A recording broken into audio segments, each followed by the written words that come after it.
Ndagusaba mwami Yesu kugendana nanjye muri iyi nzira yo mu butayu, kuko ndumva amajwi menshi anca intege, ati mu butayu ndakizakibamo, ariko nasomye ijambo ryawe rirampumuriza.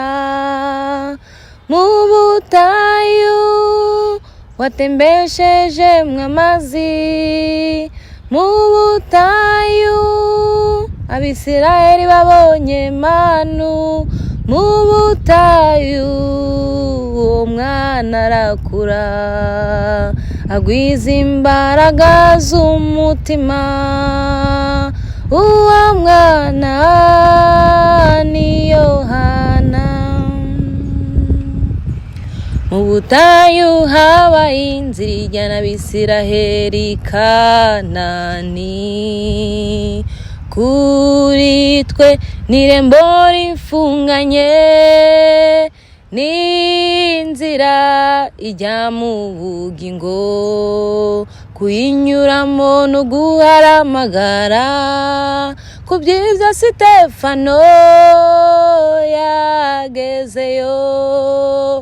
Ubutayu n'irembo rifunganye, iryo rembo n'inzira yo kwera, abanduye imitima ntibazayicamo, keretse abafite imitima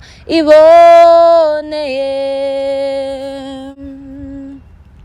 Muri urugendo rujya mu ijuru, mwami Yesu imbura urukundo, kuko urukundo n'ingabo ikingira umugenzi ujya i Siyoni. Icyambere urukundo ruraboneye, urukundo ndidwirarira.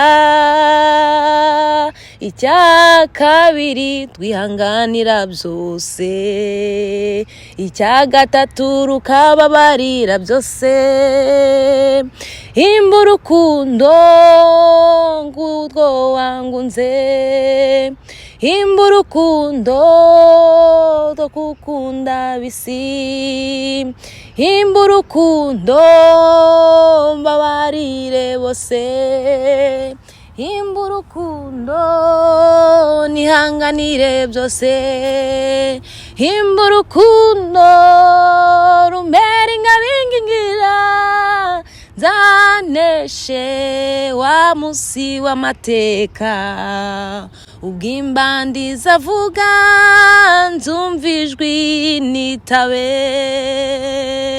ubw'imbandi zavuga nzumva ijwi nitabe.